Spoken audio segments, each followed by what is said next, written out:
Hello, my name is Lady, and today I'm gonna present the project of my second term.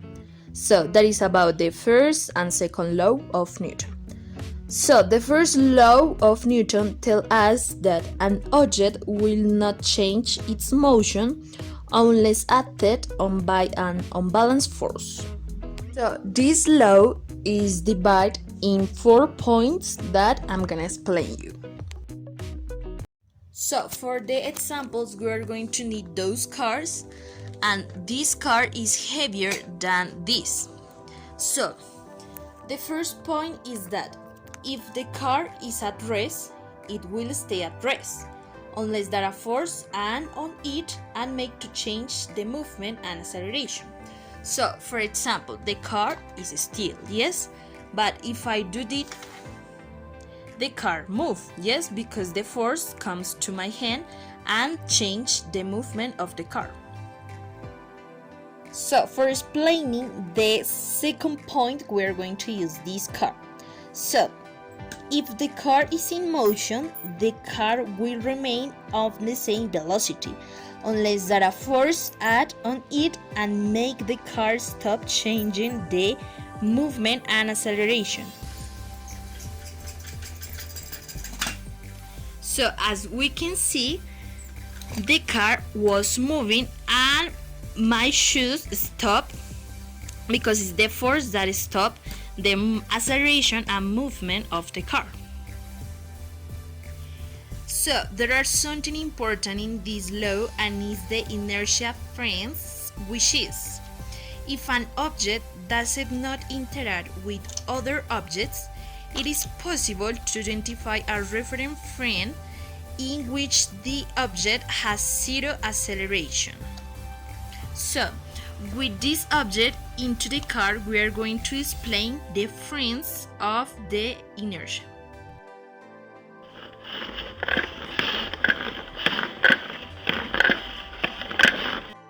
So, in the video that we saw before, we noticed that this object moved, yes?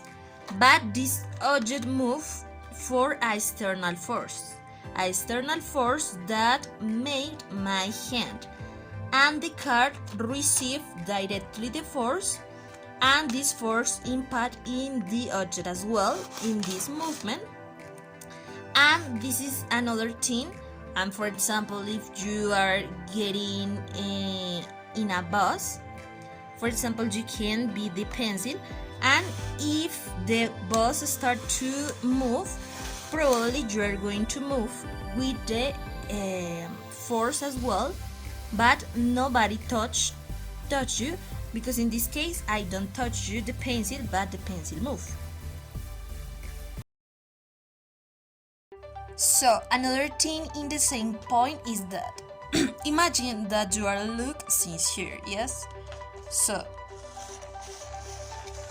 you look that the car pass, yes, and you look that the pencil and the car move at the same time. But if you analyze, the pencil didn't move, just it was that the car made a force, and this force made that the pencil move. So imagine that we are getting into the car and the car start move. So since this place, we notice that just the car move, the pencil was still, and we were still as well. So with this idea, the law tried to explain us that it depends of the place that you look the object, you are going to understand its motion, yes? Because as I mentioned before, getting the car, the movement is different, and outside the car, the movement is different. So in the third point, we're going to use both cars, taking into account that this car is heavier than this. So the point tells us that objects with a greater mass have more inertia, and it takes more force to change their motion and acceleration. So, for example, if I do this with the car, it is going to move. And if I apply the same force to this car, it is going to move less because this car has more mass than this. And that's why I need to apply more force in this car than in this car. So here we have the formula that you can use for applying the knowledge that you got before. So the formula is mass 1 dividing mass 2, and this is equal to acceleration 2 dividing acceleration 1. So please remember that it's crossed 1 1 2 2. Here we have some examples for understanding better. Please don't forget that if the object has more mass, there is not a lot acceleration. I mean, here is the formula, and you need to have two objects. So imagine that one of the objects have 170 kilograms of mass, and its acceleration is 10 meters on second squared. And the other object is, its mass is 34 kilograms and its acceleration is 50 meters on second squared. So imagine that you need the acceleration of the object too. So you apply the formula, yes, you replace the information that you have. Then you, yes, as you can read here, be careful with the units because units can help us a lot. Like in this case, you put these units in this way for can't eliminate. So in this case, you multiply 170 per 10 dividing 34 kilograms. Then this is the result, and you eliminate these units because are repeating, and just leave these units. So the other example is that imagine that you need the mass of the two objects. So you have to again replace the information that you have, and in this case you have to clear in a correctly way. So 10 is dividing, yes, so you pass the 10 to multiply, and 50 is multiplying, and you pass to dividing for clear the formula. In this way, you multiply 170 per 10 dividing 50 meters on second square, and this is the result. And the same thing is that you eliminate the units that are repeating and just leave the units that you need.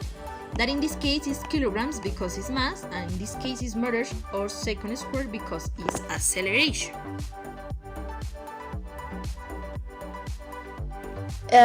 So we are going to continue with the second law of Newton.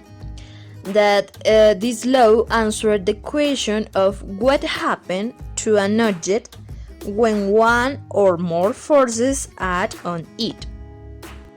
So this law tells us exactly how much an object accelerates for given net force. So if a force doesn't act on the object, there is no acceleration. Like in this case, the acceleration of this object is 0 because there aren't forces that act on it.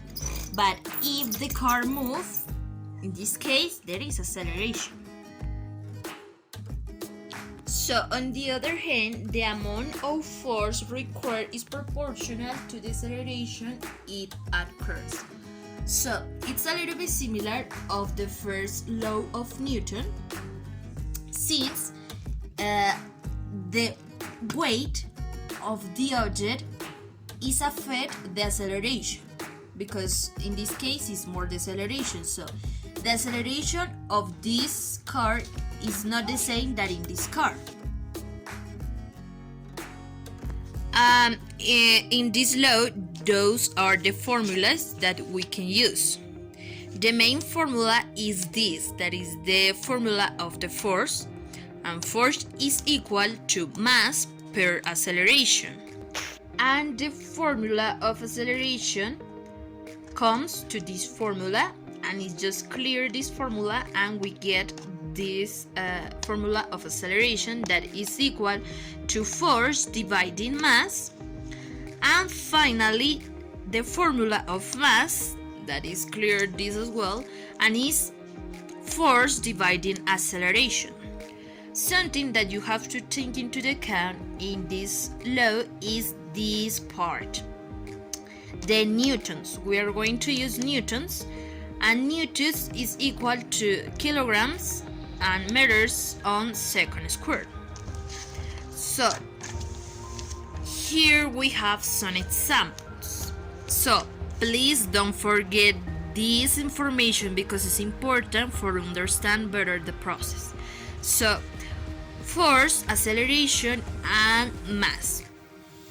Starting with force. So imagine that an object has 170 kilograms of mass and its acceleration is 10 meters on second squared.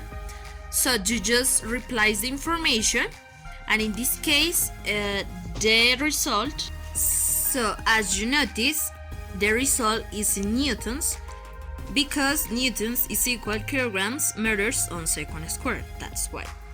So continue with acceleration. Imagine that an object has 700 newtons of force, and its mass is 62,000 grams. This is an important part because, as you notice, it's in kilograms, so that's why we have to become the grams in kilograms, and you just divide in 1,000. So after that we replace the information, and here we do this for cancel the units and use just the unit that we need. So we divide the numbers and eliminate these that are repeated and use this unit just because it's acceleration. We can't put kilograms in acceleration. And finally, the mass. And imagine that an object has 77 newtons of force and its acceleration is 28 meters on second squared. And is the same, you replace the information, you do this process and cancel the units that you need, divide, and this is the result. So you can do like in this way, you put the information and divide, but this step is just for understanding better why the units. So this is all the video. I hope that you understand the information and enjoy the content. Thank you.